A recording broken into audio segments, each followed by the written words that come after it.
முதல் விவாதத்தை தொடங்குவதற்காக பேராசிரியர் டாக்டர் அபு அவர்கள் உங்கள் கைதட்டலோடு வருகிறார். ஹலோ டிஸ்ட்ரிக்ட் ஹால் வச்சு டிஸ்ட்ரிக்ட் ஹால் வந்தாய தாயே பாவனை தாயே தந்தாய நாவில் சரசரமாய் தமிழ் பாடும். உன்னை மறப்பேனா உன்னை பாடாது இருப்பேனா என்னைத்தான் எரித்தாலும் எரிகின்ற நெருப்பினிலே உன்னைத்தான் காணும் உலகம் தமிழ் தாயே. வள்ளுவன் வாக்கிலே பிறந்து கம்மன் கைகளிலே தவழ்ந்து கண்ணதாசனின் காதலியாய் விண்ணுக்குள் மலையாய் மண்ணுக்குள் நீராய் உனக்குள் நாய் எனக்குள் நீயாய் நமக்குள் நாம் அவிற்றிருக்க நமக்கு முத்தாக விழுந்துட்டு சத்தாக விழுந்துட்ட தமிழுக்கு கரம் சரம் தாழ்ந்த வாழ்த்துக்களும் வணக்கங்களும். தமிழுக்கு வாழ்த்து சொன்ன கை தட்ட அந்த 63 பேருக்கு நன்றி. மற்றவங்க இங்கிலீஷ் மீடியம் கை தட்டாம உட்கார்ந்தவங்களுக்கு நன்றி. நல்லா ஜோரா ஒருத்தரோட எல்லாம் கை தட்டி வைங்க, ஒண்ணும் வஞ்சனையை வைக்காதீங்க. அதிலும் குறிப்பா நம்ம தாய் குழந்தைகள் நல்ல கை தட்டினாக்கா, நல்ல தாய் குழந்தை மட்டும் நல்லா ஒருத்தர் கை தட்டுங்க பார்ப்போம். ஏன்னா இந்த மேடையில நல்ல ஒரு டிப்ஸ பெண்களுக்காக சொல்றேன். தாய் குழந்தைகள் நீங்க நல்ல கை தட்டினா நிறைய முடி வளரும். அங்க பாருங்க ஒரு அக்கா தட்டிட்டு உடனே இழுக்கிறாங்க, உடனே அப்படி ஒரு 10 நாள் கழிச்சு போய் கண்ணாடி வரல அது பாட்டு வளர்ந்துடும். அங்க ஒரு அக்கா இழுத்தாங்க கையோட வந்துருச்சு சவரி முடி போடுறாங்களா. ஆனா வாயெல்லாம் பல்லு வரப்பெல்லாம் நெல்லுங்கிற கதையா ரொம்ப அழகா ரசிச்சு சிரிச்சுக்கிட்டு இருக்காங்க. நல்ல ஒரு அற்புதமான மேடை. நடுவுல நல்ல ஒரு தலைப்பை கொடுத்துருக்கீங்க. சொத்து பத்தா சொந்த பந்தமா.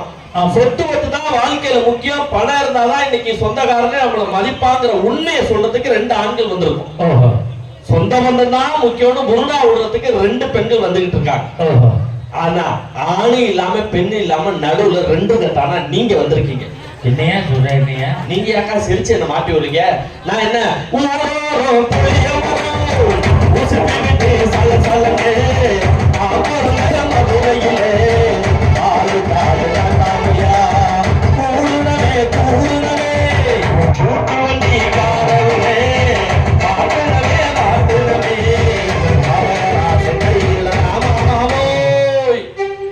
அந்த அர்த்தத்துல சொல்லுங்க. நீங்க நடுவரா இருந்து 2 மேடைக்கு சிறப்பு செய்றீங்க. அந்த அன்னைக்கு இந்த அன்னைக்கு பாகுபாடு இல்லாம தீர்ப்பு சொல்ல போறீங்க. உங்களை நடுவரா வச்சு இங்க இருக்கிற ஆடியன்ஸ்க்கு ஒரு சின்ன போட்டியை வச்சு நான் தலைப்பு முன்னால வரப்போம். அப்படியா? ஃபர்ஸ்ட் தாய் குழந்தை ஃபர்ஸ்ட், லேடிஸ் ஃபர்ஸ்ட். ஓகேவாக்கா? ரெடி 1 2 3 அப்படின்னு சொன்னீங்க. இருக்கிற தாய் குழந்தை பலமா கை தட்டணும். அதுக்கு அடுத்து 1 2 3ன்னு சொன்னா நம்ம ஆண் சிங்கங்கள் கை தட்டணும். சத்தியமா சொல்ற ஒரு கல்லூரியில பேராசிரியர், அது இங்க இல்ல மாலத்தீவுல வேலை பார்க்கிறேன். மாசம் 4 லட்சம் ரூபாய் சம்பளம். இந்த போட்டியில யார் ஜெயிக்கிறீங்களோ அவங்களுக்கு என்னோட 1 மாச சம்பளத்தை இதே மேடையில நடுவர் கையால உங்களுக்கு கொடுக்காதனால அவர் போட்டுக்க பிரேஸ்லெட்டி மோதிரத்தையும் கழட்டி ஒண்ணு கொண்டு போறாங்க. ஆமாடா, கொடுத்துட்டு நான் கருவலூர் பஸ் ஸ்டாண்ட்ல படுத்துருப்பேன்டா. அதுக்கு தான் நல்லா கை தட்ட. ரெடியா இருக்கீங்களாக்கா? First ladies first. ஓகேவா? ரெடி 1 2 3.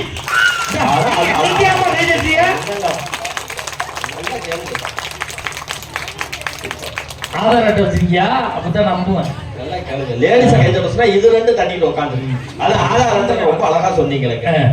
ஆனா உண்மையிலே சொல்றேன், யார் யாரெல்லாம் அழகா இருக்கம்னு கர்வமா இருக்கீங்களோ அவங்க எல்லாம் இந்த பட்டிமன்றம் முடிஞ்ச உடனே உங்க வீட்டுல போய் உங்க ஆதார் அட்டையை எடுத்து பாருங்க. உங்க கர்வம் கழிஞ்சு போயிடும்.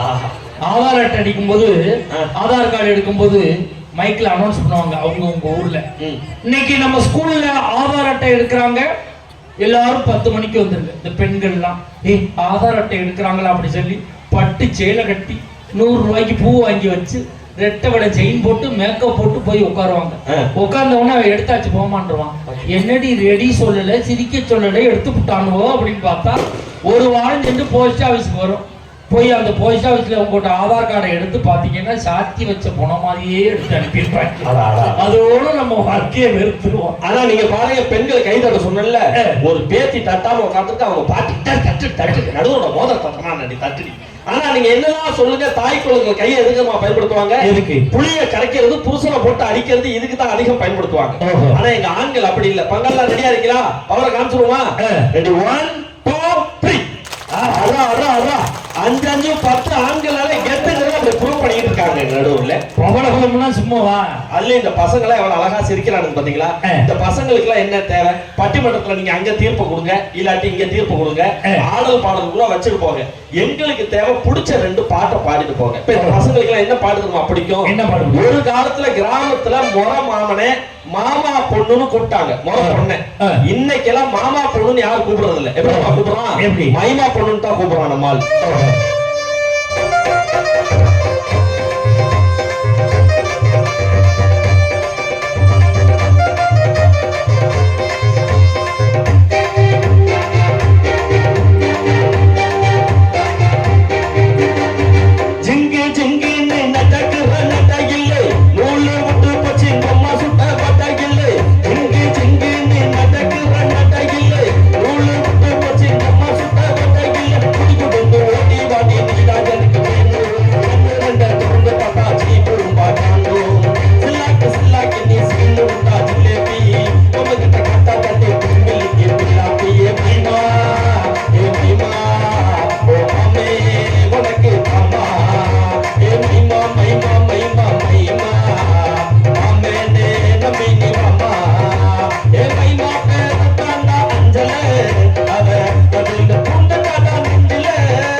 வேணும்னா நிஜமாவே சொல்ற காசு பணம் வேணுங்க. காசு இல்லாம இன்னைக்கு ஏதாவது பண்ண முடியுமா சார்? கல்விக்கு அதிபதி யாரு? கல்விக்கு அதிபதி வெங்கடாச்சலம். என்ன வெங்கடாச்சலங்கிறீங்க? எங்க ஊர் ஸ்கூல் ஓனர் பேருடா. ஐயோ சரஸ்வதிங்க. சரஸ்வதி. கல்விக்கு அதிபதியான கடவுள் சரஸ்வதி. அதனாலதான் ஒரு புது கவிஞர் எழுதினான், கல்விக்கு அதிபதி என்று சொல்லக்கூடிய சரஸ்வதி கூட தான் பெற்ற பிள்ளையை இன்றைய சூழலில் நல்ல கல்வி கொடுக்க வேண்டும் என்று சொன்னால் தன் வீணையை விட்டோ அழகு வைத்தோ தான் படிக்க வைக்க முடியும்னு சொன்னா இன்னைக்கு காசு இல்லாம நல்ல கல்வி கொடுக்க முடியுமா சார்? அப்ப இந்த பணம் காசு தானே சார் தேவைப்படுது. கண்டிப்பா ஒண்ணே ஒண்ணு கேட்கிறேன், சொந்த பந்தங்கிறாங்கல்ல, உங்களை பார்த்து நான் கேட்கிறேமா, புதுசா ஃபர்ஸ்ட் கட்டின புருஷனுக்கு வாய்க்கு ருசியா சமைச்சு போடுறீங்களாமா? நான் அப்படி கேளியா? அன்னைக்கு நிகழ்ச்சி லேட் ஆச்சு சார். என் பொண்டாட்டிட்டு சொன்ன, அடியே பட்டிமன்றத்துக்கு லேட் ஆச்சு, 2 சப்பாத்தி சுட்டுவா சாப்பிட்டு கிளம்புறேன்னு கொண்டு வந்து குடுக்குறா. பிக்க முடியலக்கா. சத்தியமா நம்ம பண்ணிக்க, சப்பாத்தி ஒருத்த காலை வச்சுக்கிட்டு கையை வச்சு இழுக்கிற, பிக்க முடியல. வருமா வராதா?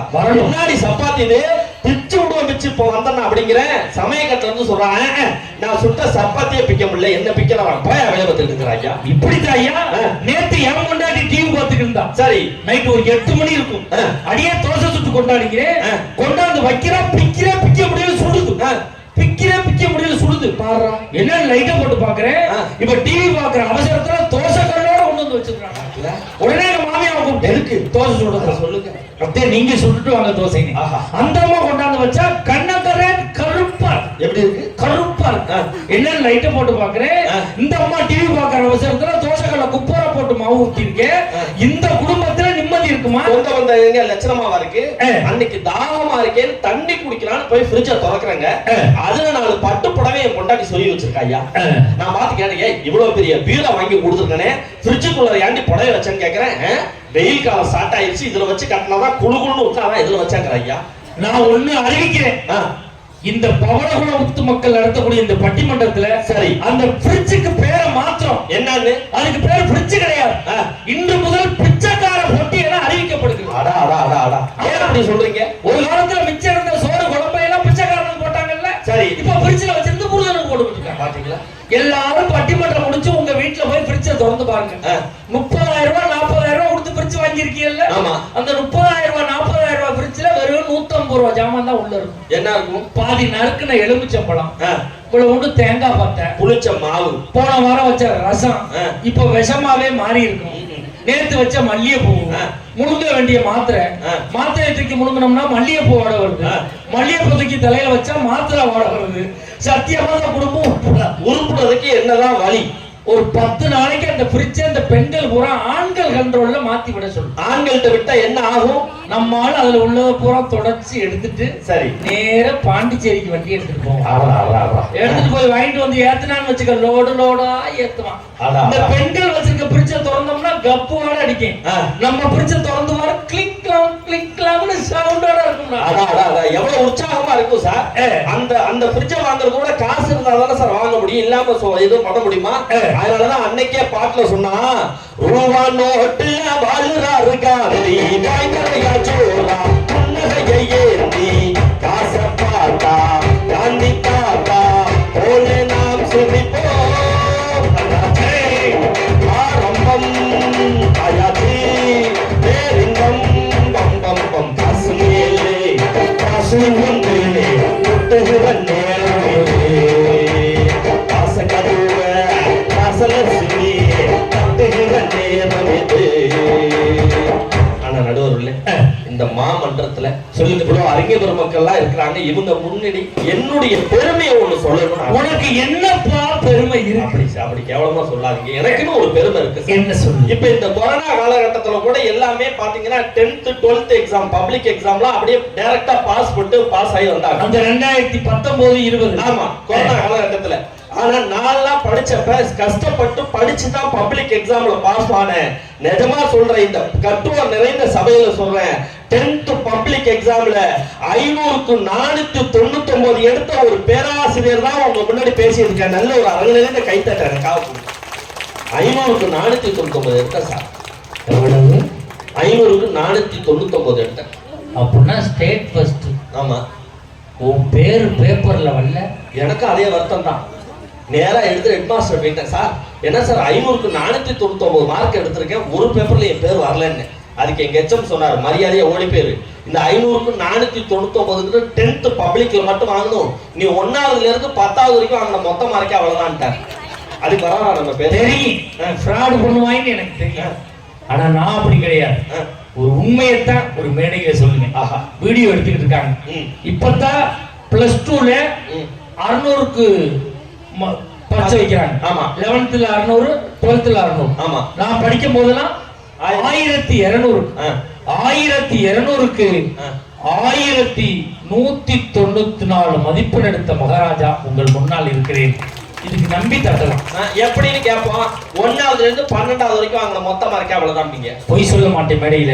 சத்தியமா 12ஆவதுல மட்டும் அப்போ ஒரு அரங்குல இருந்து கை தட்டல தாராளமா கொடுத்துருங்க. 1100. எனக்கு ஒரு சந்தேகம், உங்க போட்டோவும் பேப்பர்ல வரலையே? வரலையா? ஹெட்மாஸ்டர் கேட்டேனே. சார் என்ன நம்ம பேர் பேப்பர் வர மாதிரி கவனிக்கலையா? என்ன ஹெட்மாஸ்டர் அப்படின்னு செவியோட சேர்த்து விட்டாங்க. ஒரு அரை ஏன் சார் அடிக்கிறீங்க அப்படின்னு தடவிக்கிட்டே கேட்டேன். தம்பி, அது ஆனுவல் எக்ஸாம்ல மட்டும் எடுக்கணும். நீங்க காப்பரிச்சை, அரைப்பரிச்சை, முழு பரிச்சை 3ஐயும் சேர்த்தே அவ்வளவுதான் எடுத்திருக்கீங்க. வராதுன்னு வராதுங்க. ஆனா சத்தியமா சொல்றேன் சார், இந்த மேடையில இன்னொரு பெருமையான விஷயம் இருக்கு. என்ன தெரியுமா? ஏன் மிஸ்ஸஸ் மாதிரி, ஏன் பொண்டாட்டி மாதிரி டிவி பாக்குறதுக்கு உலகத்துல ஆளே கிடையாது. நல்ல ஒரு கை தட்டல அவளுக்காக கொடுத்துருங்க. தங்கங்களா, உன் பொண்டாட்டி டிவி பாக்குறதுக்கு புக்கு ஏன்டா கை தட்டல? அதுக்கு ஒரு காரணம் இருக்குங்க. என்ன காரணம்? நம்ம பொண்டாட்டி டிவி பாப்பா 10 உள்ள ரிப்பீட் 20 வெளியே வந்துயா வாய் திறந்தா போட மாட்டேன். ஏன் பொண்டாட்டில அப்படி கிடையாது. கரண்ட் ஆஃப் ஆனா கூட லைட் அடிச்சு பாக்குறானா, ஏதாவது தெரியுதான்னு பாப்பா. நாடகம் வருதான். அது இந்த வம்சம் ஒரு நாடகம் போட்டா தெரியுமா சன் டிவில? அதுல ரம்யா கிருஷ்ணன் கலெக்டரமாவா இருக்கும். அதை சாகடிக்கிறதுக்காக வெடிகுண்டை அடியில வச்சிருவாங்க. அந்த வண்டியில போறப்ப வெடிகுண்டு கவுண்டர் குறைஞ்சிட்டே வரும். 10, 9, 8, 7, 6, 5, 4. இதே ஒய்ஃப் பாத்துக்கிட்டே இருக்கா டிவில சீரியல. பிபி இவருக்கு ஏறிட்டு போகுது. 90, 95, 100, 110. லைட்டை போடுறா, ஃபேனை போடுறா, தண்ணியை குடிக்கிறா. நான் கிடுக்குன்னு ஓடி போய் பிளக் பாயிண்ட் பிடிக்கிட்டேன். ஏன் அந்த வம்சம் முடிவு, நம்ம வம்சம் முடிஞ்சு போச்சுன்னா நம்மளுக்கு இன்னொரு வம்சத்துக்கு எங்க போறது? நானும் அப்படி இருக்க மாட்டேன். நான் இருந்தா பிளக் பாயிண்ட் அமுக்கி வச்சுட்டு வந்திருப்பேன். இதோட நம்மளுக்கு ஒரு இமோஷனும் புறக்கட்டும். ஆனா எனக்கு வருத்தம் என்ன தெரியுமா சார்? என்னப்பா? தமிழ்நாட்டுல எந்த ஊரு போனாலும் சரி, இந்த ஆம்பளைங்க வேலைக்கு விட்டு வீட்டுக்கு வரப்ப நைட் 8:30 மணி ஆகுது. பசியோட வர்ற ஆம்பளைக்கு 8:30 மணிக்கு எந்த பொம்பளையாவது சாப்பாடு போடுறாங்களா சார்? அப்பதான் முக்கியமான சீரியல் ஓடுது சார். அதனால சாப்பாடே கிடைக்க மாட்டேங்குது. அப்படி இல்ல, எங்க ஊர்ல எல்லாம் 8:15க்கு நைட்டு எல்லார் வீட்லயும் சாப்பாடு உண்டு. வாய்ப்பே இல்ல. அப்பதான் முக்கியமான நாடகம். தமிழ்நாட்டுல யாருமே 8:15க்கு சாப்பிட முடியாது. எங்க ஊர்ல உண்டு. எப்படி? நான் 8:10க்கு ஊருக்குள்ள என்ட்ராம் போதே டிரான்ஸ்ஃபார்மரை ஆஃப் பண்ணி விட்டுட்டு போவேன். எல்லாம் சாப்பிடுறோம் அப்படின்னு. இந்த ஐடியா நல்ல ஐடியாவா இருக்கு. அப்ப இன்னைக்கு பணங்காசு இல்லாம ஏதாவது பண்ண முடியுமா சார்? யோசனை பண்ணி பாருங்க. அதனாலதான் இன்னைக்கு பாசம் சரியில்லைன்னு ஒரு பாட்டுல கொடுத்தான். ஏதே பந்த பாசம் எல்லாம் வெளிவேசம், காசு பணம் வந்தால் தேசம் சிரமாசம், சிந்தினேன் அதையெல்லாம் நீந்தானோ வேப்பிலை கருவேப்பிலை அது யாரோ நான் தானோ, பணங்காச கண்டு புட்ட புலி கூற பிள்ளத்தின் கலிகாலமாச்சு நடி கண்மணி கண்மணி, அருங்காத காலம் அரிமாட போடுதடி கண்மணி கண்மணி, தெரிஞ்சுக்கிட்ட உலகம் புரிஞ்சுக்கிட்ட கண்மணி கண்மணி, நாடு புரிஞ்சிருச்சு ஞானம் பிறந்திருச்சு கண்மணி கண்மணி. நடுவர்களே, ஒரே ஒரு விஷயம் தான் நான் சொல்லுவேன். நிஜமாவே சொல்றேன், எனக்கு ஒரு ஸ்பெஷல் பழக்கம் இருக்கு. என்ன ஸ்பெஷல் பழக்கம்? எந்த ஊருக்கு பட்டிமன்றம் போறோம்னா அந்த ஊர்ல என்ன ஃபேமஸா அதை வாங்கிட்டு வீட்டுக்கு போயிடுவேன் சார். அப்படியா? திருநெல்வேலி பட்டிமன்றம் போனேன், கேள்விப்பட்டேன். அல்வா ஃபேமஸ். நேரா வாங்கிட்டு வீட்டுக்கு வந்துட்டேன். இந்த ஒரு 15 நாளுக்கு முன்னாடி பாண்டிச்சேரி பட்டிமன்றம் போனேன், நேரா வாங்கிட்டு வீட்டுக்கு வந்தேன். என்ன நீங்க வாங்கிட்டு வந்துட்டீங்க? ஆம்பளையார் பூரா சிரிக்கிறீங்க சார். பாண்டிச்சேரி செண்டு பாட்டில் ஃபேமஸ் சார், அதை வாங்கிட்டு வந்தேன். உன்னை பத்தி எனக்கு தெரியும், நீ செண்டு பாட்டில் வாங்கியிருக்க மாட்டேன், குண்டு பாட்டில் வாங்கியோ. செண்டு பாட்டில் தாங்க வாங்கினேன். இந்த 2 நாளுக்கு முன்னாடி மணப்பாறை பட்டிமன்றம் போனேன், முறுக்கு ஃபேமஸ். நேரா வாங்கி கொண்டாந்து என் பொண்டாட்டிட்ட இந்த டிவி பார்க்கறப்ப பாக்குறேன், மணப்பாறை முறுக்கு வாய்க்கு நல்லா எதமா இருக்கு, இதை தின்னுகிட்டே பாருங்க கொடுத்துட்டு ட்ரெஸ் சேஞ்ச் பண்ண ரூமுக்கு போயிட்டேன். இவன் டிவியை பார்த்துக்கிட்டே நான் கொண்டு வந்த மணப்பாறை முறுக்க தின்னுட்டே சொல்றாக்கா, மணப்பாறை முறுக்கு உன் முகர மாதிரியே இருக்கியா, ஒரே கசப்புன்னா. மணப்பாறை முறுக்கு டேஸ்டா இருக்குமே, இவன் கசக்குதுங்கிறாளேன்னு வெளியில வந்து பாக்குறேன்க்கா. நான் வாங்கி கொடுத்த முறுக்கு பாயிட்டு அப்படியே இருக்கு. பக்கத்துல இருக்க கொசுவத்தி சுருளை எடுத்து தின்னுட்டு டிவியை பார்க்கறாளே, இந்த சொந்த பந்தம் உருப்படியா இருக்குமாங்க? அதனாலதான் நீ கல்யாணம் பண்ண ஆண்கள்லாம் வேதனையில் என்னதுமா பாடிட்டாலையும், மரணம் என்னும் தோடு வந்தது, அது பொண்டாட்டி என்னும் வடிவில் வந்தது, சொர்க்கமாக நான் நினைத்தது இன்று நரகமாக மாறிவிட்டது.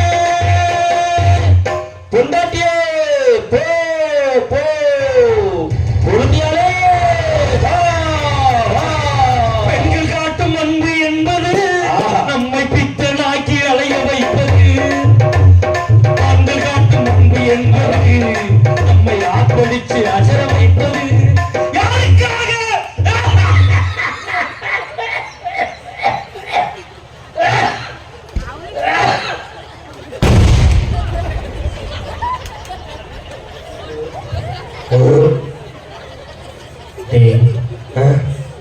இழுக்கிறது எனக்கு, நீ ஏன்டா தண்ணி குடிச்சா? யாருக்காவது இப்படி இழுத்தா எனக்கு படபடன்னு வந்துடும் சார். நல்ல வியாதி, விளங்காத வியாதி. முடிஞ்சதுக்கப்புறம் கொடுமா, எப்படி செட்டு குட்டியாந்துருக்கேன் பாருங்க.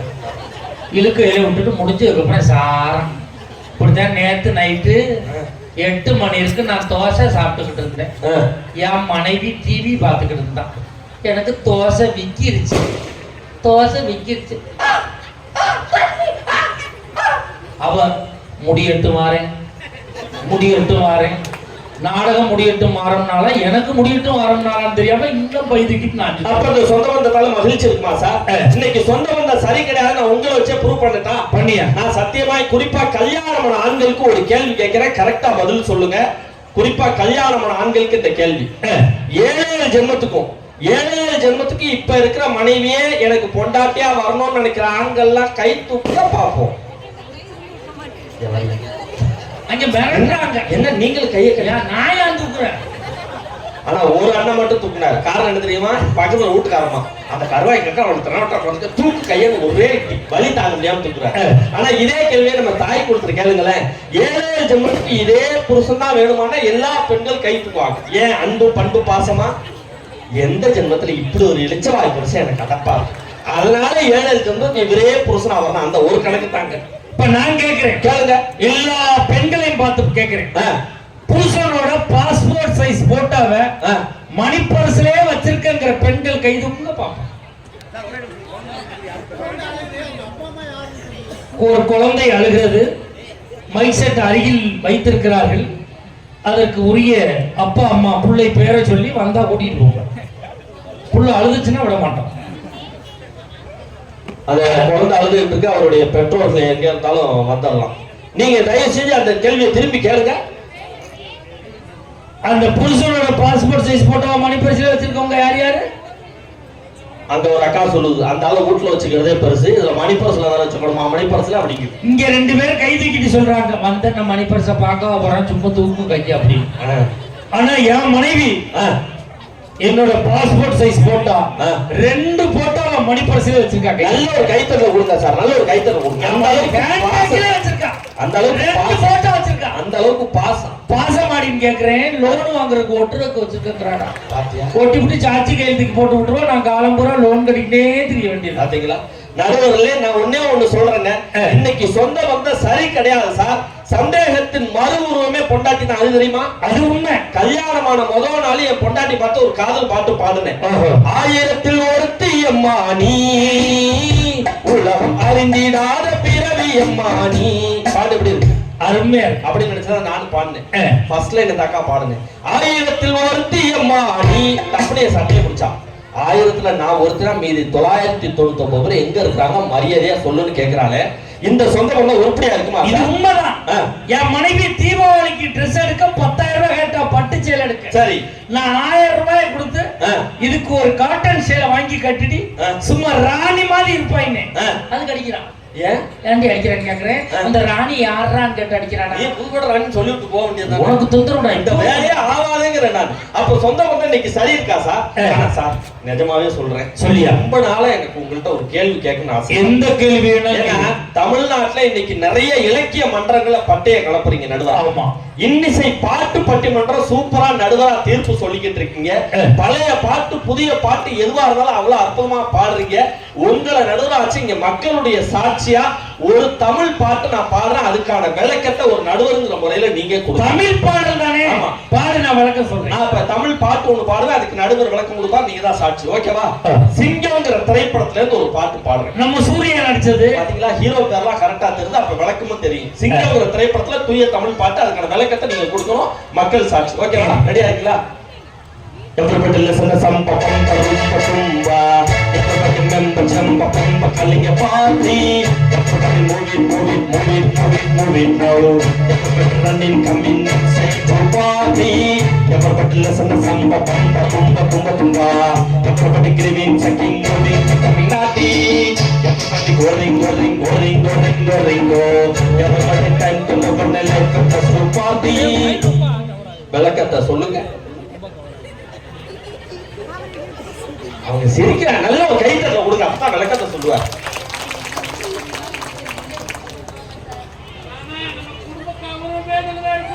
ஆமா, குடும்ப கௌரவம். சொல்றேன். இந்த பசங்க எல்லாம் பாருங்க எவ்வளவு அர்த்தம், உங்க வாயே பாத்துட்டு இருக்காங்க. விளக்கம் அவன் நக்கலா சிரிக்கிறான்டா, மாட்டிட்டான் நடுவர். எப்பப்பட்டில சின்ன சம்பவம் ரொம்ப தும்ப பாட்டியா சொல்றேன்.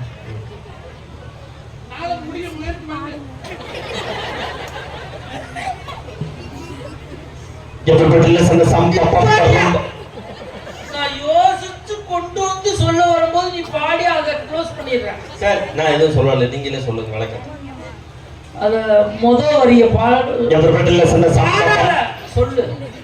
எவரிபடி அப்படின்னா என்ன? என்னது? எவர் சில்வர் படி. எவர் சில்வர் படியா? அடுத்த வரியை சொல்லு. ரம்பா கும்பா கும்பா தும்பா. இப்ப பாடு. எவர்படி ரம்ப கும்பா கும்பா கும்பா தும்பா. எவர்படி ரம்ப கும்பா கும்பா கும்பா தும்பா. நல்ல ஒரு கைத்தல்ல தாராளமா அவர் கொடுத்துருக்கேன். இந்த பாட்டை எழுதின கவிஞருக்கே தெரியாது. நடுவர்னா நடுவர் தான். நடுவர்ல ஒரே ஒரு செய்தி சொல்றேங்க. அப்படி இன்னைக்கு பணத்தினுடைய தேவை இன்னைக்கு இல்லாம ஏதாவது பண்ண முடியுமா சார்? நான் நீங்க நிஜமா சொல்றேன், சொந்த பந்தம் இவ்வளவு தூரம் சொல்றாங்கல்ல, ஆனா இந்த பணம் இருந்தா தான் சார் சொந்த பந்தமே தேடி வருவான். நீங்க உறவுன்னு சொல்லி பாருங்களேன், உறவு நமக்கு சங்கடிச்சுட்டு போயிடும். ஆனா நிம்மதினு சொல்லி பாருங்களேன், முதல் எழுத்து நீ, லாஸ்ட் எழுத்து தீ. நிதி இருந்தா தான் உன்கிட்ட நிம்மதியே வரும்னு சொன்னா, அப்ப இந்த பணம் இல்லாம ஏதாவது பண்ண முடியுமா சார்? இப்ப இந்த கோவில் திருவிழாவை இவ்வளவு அழகாக கொண்டாடுறாங்கல்ல, இவ்வளவு சொந்த பந்தங்கள் ஒண்ணு சேர்ந்து இவ்வளவு பெரிய கிரவுண்ட்ல இவ்வளவு அழகா கொட்டகை அமைச்சு இவ்வளவு அற்புதமா கொண்டாடுறாங்க, இவ்வளவு பேத்துக்கு அன்னதானம் போடுறாங்க. உறவுகள் எல்லாம் ஒண்ணு சேர்ந்து கொண்டாடுறாலும் கூட இதுக்கு பொருள் செலவு இல்லாம இவ்வளவு விசேஷம் நீங்க பண்ண முடியுமா சார்? கண்டிப்பா. இந்த அன்னதானத்துக்கு எவ்வளவு தூரம் பொருள் செலவு பண்ணிருப்பாங்க. ஒரு கோவிலுக்கு கூட சாமி கும்பிட போனீங்கன்னா சாமி கருவறை உள்ள இருக்கும் சார், ஆனா அந்த கோவிலுடைய முகப்பிலே மிகப்பெரிய உண்டியல வச்சிருப்பான். என்ன தெரியுமா? உனக்கு சாமியுடைய தரிசனம் கிடைக்கும்னா கூட ஃபர்ஸ்ட் உண்டியல் எதையாவது காசை போட்டுட்டு அப்புறம் உள்ள போறாங்கிறதுடைய சாராம்சம் தான் சார் அது. அப்ப அந்த பணம் இல்லாம ஏதாவது பண்ண முடியுமா சார்? அதனாலதான் பாட்டிலே கொடுத்தான், கையில வாங்குன பையில போடல காசு போன தெரியல, காதலி பாப்பா காரணம் கேப்பா ஏது சொல்றது புரியல, அதை என்னாம இருக்க முடியல, கையில வாங்குன பையில போடல காசு போன தெரியல. நீங்க ஒரு சபைக்கு போறீங்க, இப்ப நம்ம திருவிழான்னு நம்ம கொண்டாடுறோம்ல, அந்த மாதிரி ஒரு கல்யாண திருவிழாவுக்கு நீங்க போறீங்க, கல்யாண ஓவியத்துக்கு போறீங்க. அப்ப அங்க நீங்க நல்ல நீட்டா ட்ரெஸ் பண்ணிக்கிட்டு அப்படி சொக்காலாம் போட்டுட்டு நீட்டா போனீங்கன்னா உங்களுக்கு கிடைக்கக்கூடிய மரியாதையே தனிசா. கண்டிப்பா. இதே கந்தலும் கத்தையுமா போட்டுட்டு குளிச்ச சட்டையை போட்டு போனோம்னா அந்த சபையில உங்களுக்கு கிடைக்கக்கூடிய மரியாதையே தனி. நம்ம ஒரு 10 பேர் 20 பேர் சுத்தி இருக்கிறாங்க, திடீர்னு ஒருத்தர் போட்டு இந்த பிரேஸ்லெட் ஒரு 4 பவுன் பிரேஸ்லெட் தொலைஞ்சு போயிடுது. எல்லாத்தையும் அங்க இருக்கக்கூடிய பணக்காரங்களுடைய பேக்கையோ சட்டப்பையோ யாரும் பார்க்க மாட்டாங்க. ஏன்னா அவர் வசதியானவர், பணக்காரரு, அவரு திருடி இருக்க மாட்டாரு. அந்த பாக்குறதுக்கு ஏழ்மையா இருக்கக்கூடியவங்க கிழிஞ்ச சட்டையை போட்டிருந்தாங்கன்னா இவனே அந்த பணத்தை நகையை எடுத்திருப்பான்னு சொல்லி சந்தேகப்படுறாங்கன்னு சொன்னா இந்த சபையில பணம் வச்சிருக்கவனுக்கு ஒரு அங்கீகாரமும் இல்லாதவனுக்கு ஒரு அங்கீகாரம் தான் சார் கிடைக்குது. ராஜஸ்தான் பக்கத்துல நடந்த ஒரு துயர சம்பவத்தை ஒரு விஷயத்த சொல்றேன் சார். ஒரு வீட்டுல வறுமை சார், கணவன் மாதிரி இறந்து போயிட்டாரு. அந்த விதவை தாய் கஷ்டப்பட்டு 2 பிள்ளைய வளர்க்கிறா. பையன் ஒண்ணு பொண்ணு ஒண்ணு, 2 பேரையும் கஷ்டப்பட்டு வளர்க்கிறா. அந்த பையனுக்கு திடீர்னு உடம்பு சரியில்லாம போயிடுது. படுத்த படுக்கை ஆயிரம், தினந்தோறும் மாத்திரை மருந்து வாங்கி கொடுத்துக்கிட்டே இருக்காங்க. பசி, 3 வேளை சாப்பிடவே முடியல. அந்த பெண் பிள்ளை மெதுவா பக்கத்துல வந்து அந்த அம்மாட்ட கேட்டுச்சான், அம்மா அம்மா அண்ணனுக்கு உடம்பு சரியில்லை. ஆமா, சொந்தக்காரங்க எல்லாம் பார்க்க வருவாங்களாமா? வருவாங்க. பழம் ஏதாவது கொண்டு வருவாங்களாமா? கொண்டு வருவாங்க. சாப்பிடலாம், கவலைப்படாது. திரும்பி அந்த பொண்ணு வேதனையோட சொன்னிச்சான், ஏம்மா அண்ணனுக்கு அடிக்கடி உடம்பு சரியில்லாம போனா ரொம்ப சந்தோஷமா இருக்கும், எல்லாரும் வந்து பழம் கொடுப்பாங்க, நம்ம சாப்பிடலாமலேன்னு ஒரு பெண் பிள்ளை சொல்லுதுன்னு சொன்னா, வறுமை பசியினுடைய கொடுமை இருந்ததுன்னா சொந்தக்காரன் கூட கண்டு வர பழத்தை நாம சாப்பிடலாங்கிற எண்ணம் சிந்தனைக்கு வரும்னு சொன்னா, இந்த பணங்காசு இல்லாம வாழ்க்கையில ஏதாவது பண்ண முடியுமா சார்? யோசனை பண்ணி பாருங்க. அதுதான் பணத்தினுடைய தேவை. ஒரு செய்தியை சொல்லி நிறைவு செய்றேன். இன்னைக்கு சொந்த பந்தம் நல்லா இருக்கு, சொந்த பந்தம் நல்லா இருக்குன்னு நீங்க சொல்றீங்க இல்ல, இந்த சொந்த பந்தத்தினுடைய திறனை யாருக்கு தெரியுமா போய் கேட்கணும்? ஒரு வயசான பெரியவர், பல ஏரியாக்களுக்கு சொந்தக்காரர், நிறைய சொத்து சொந்தம் வச்சிருந்தவரு. ஆனா பெத்த பிள்ளை நம்மளை காப்பாத்துவான்னு நம்பி சொத்தை பூரா பையனுக்கு எழுதி வச்சிடறான் சார். அந்த பையன் சொத்தை பூரா வாங்கிட்டு அப்பாவை நடுத்தரில் விட்டுறான். ஒருவேளை சாப்பாடு கூட இல்லாம கஷ்டப்படுறாரு. அந்த பெரியவர்கிட்ட போய் கேட்டு பாருங்க பணத்தினுடைய அருமைய. நான் பணம் காசு வச்சிருந்தா என் பேர்லயே அந்த சொத்தை வச்சிருந்தேனா, என் சொத்துக்காகவாவது எனக்கு 3 வேளை சாப்பாடை போட்டுப்பானோ தம்பி. சொந்த பந்தம் முக்கியம், பெத்த பிள்ளை முக்கியம்னு நான் என் சொத்தை பூரா அவன் பேர்ல எழுதி வச்சேன். இன்னைக்கு சொத்தை வாங்கிட்டு என்ன நடுத்தரில் விட்டுட்டான்னு வேதனை பண்றாரு.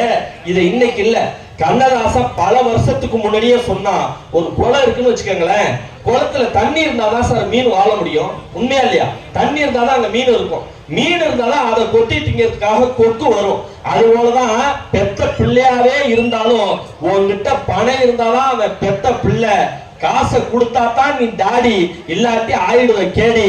காசை கொடுத்தா தான் நீ அப்பா, இல்லாட்டி ஆயிடுவ டப்பா. காசை கொடுத்தா தான் பெத்த அம்மா கூட மம்மி, இல்லாட்டி அவ ஆயிடுவா டம்மின்னு சொன்னா. இந்த பணம் காசு இல்லாத வாழ்க்கை எப்படிங்கிறத கண்ணதாசன் அன்னைக்கு சொன்னா. குளத்திலே தண்ணியிலே கொட்டுமில்லே, மீனுமில்லே, கட்டியிலே பணமில்லே, கொட்டமில்லே, சொந்தமில்லே. யாரை நம்பி நான் பிறந்தேன், போங்கடா போங்க, என் காலம் வெல்லும் என்ற பின்னே வாங்கடா வாங்க. பொன்னைய பெற்றா இளநீர், பிள்ளை பெற்றா கண்ணீர். பொன்னைய பெற்றா இளநீர், பிள்ளை பெற்றா கண்ணீர். பெற்றவன் மனசு பெற்றம்மா, பிள்ளை மனசு கொள்ளம்மா. அணையிலே பொறிந்தார் உடைகளோ சொந்தமடா, எதனையே தந்தி வச்சா. சொந்தமில்லே பந்தமில்லே. பானையில சோறு இருந்ததுன்னா பூனை கூட சொந்தம்னு சொல்லிக்கிட்டு உன் கூட ஒடியாரும். உன் வேதனைய பந்தி வச்சுன்னா இங்க சொந்தம் இல்ல பந்தம் இல்ல. இதுதான் வாழ்க்கை நிதர்சனம். நீ பணங்காசு வச்சிருந்தா உன்னை சொந்தக்காரன்னு பெருமையோட சொல்லுவான். பணங்காசு இல்லாட்டி உன்னை யாருன்னே தெரியாதுன்னு சொல்லிட்டு போயிடுவான். அதுதான் இந்த உலகம். சொந்த பந்தத்தை சம்பாதிக்கணும்னா முதல்ல பணத்தை சம்பாதி. ஆட்டோமேட்டிக்கா சொந்த பந்தம் உன்னை தேடி வருங்கிறதா வாழ்க்கை நிதர்சனம். அதை தான் நாங்க சொல்ல வரோம் சார். உங்களுக்கு யாராவது போன் பண்ணி டார்ச்சர் பண்றான், டெய்லி ஒருத்தன் பண்றான், எனக்கு தெரியும். அவனை ஆஃப் பண்றதுக்கு ஒரே வழிதான். உங்களுக்கு யாராவது டெய்லி போன் பண்ணி தொல்லை பண்ணிட்டு இருந்தானா அவன் போனே பண்ணக்கூடாதுன்னு என்னதுமா சொல்லணும்? ஒரு தடவை போன் பண்றப்ப, தம்பி எனக்கு ரொம்ப முடையா இருக்கு, ஒரு 10,000 ரூபாய் என் அக்கௌண்ட்ல போட்டு விடுன்னு சொல்லி பாருங்களேன். உங்க நம்பரே டெலிட் பண்ணிட்டு சுவிட்ச் ஆஃப் பண்ணிட்டு ஓடிடும் ஐயா. பணம் காசு கேட்டு பாருங்க, அப்பதான் சொந்தக்காரனோட உண்மை முகம் உங்களுக்கு தெரியும்னு சொன்னா. வாழ்க்கையின் நிதர்சனம் பணம். இந்த பணம் இல்லாம வாழ்க்கையில ஒண்ணுமே பண்ண முடியாது. கூடூர் சுண்டல் வேர்க்கடல வத்தக்கை விடுவாங்க, சுண்டல் சுட்டவள மக்கள் நீர் ஒரு பேட்டரி இளநீ இனத்துக்கு கடமுட்ட கம்மிட்டு வெள்ளருக்கு அவச்சமட்ட ஆஃப் ஆயில். இந்த சொந்த பந்தம் இது எல்லாமே டூப்பு. டப்பு தான் டாப்பு. நடுவரே எங்க பக்கத்தான் நீங்க தரணும் தீர்ப்பு, இல்லாட்டி இங்க இருக்கிற மக்களே உங்களுக்கு வைப்பாங்க ஆப்பு என்று சொல்லி. நடுவர்களே, எங்க பக்கம் நீங்க தீர்ப்பை கொடுத்துட்டா நாங்க புத்திசாலி. ஏன்னா எங்க அணி ஜெயிச்சிருது இல்ல. எதிரணிக்கு நீங்க தீர்ப்பை கொடுத்துட்டா நாங்க முட்டா. ஏன்னா அவங்கள்ட்ட நாங்க தோத்துறோம்ல. நடுவர் நீங்க எங்க பக்கம் தீர்ப்பை கொடுத்தா நாங்க புத்திசாலி, எதிரணிக்கு நீங்க தீர்ப்பை கொடுத்துட்டா நாங்க முட்டாள். எங்களை புத்திசாலி என்று இன்னொரு புத்திசாலியால் தான் சொல்ல முடியும். எங்களை முட்டாள் என்று இன்னொரு முட்டாளால் தான் சொல்ல முடியும். நீங்க தீர்ப்பை யார் வைக்க வேணாலும் கொடுத்துக்கங்க. வியக்க வைத்த ரசிகர்களுக்கு மீண்டும் நன்றி பாராட்டி, சொந்த பந்தத்தை காட்டிலும் அதை நம் பக்கம் ஈர்க்கின்ற சொத்துவத்தே வாழ்க்கைக்கு தேவை என்று சொல்லி பேசிய பணத்துல எங்களுக்கு பணம் பேசின எங்களுக்கு கை நிறைய பணத்தை கொடுங்க.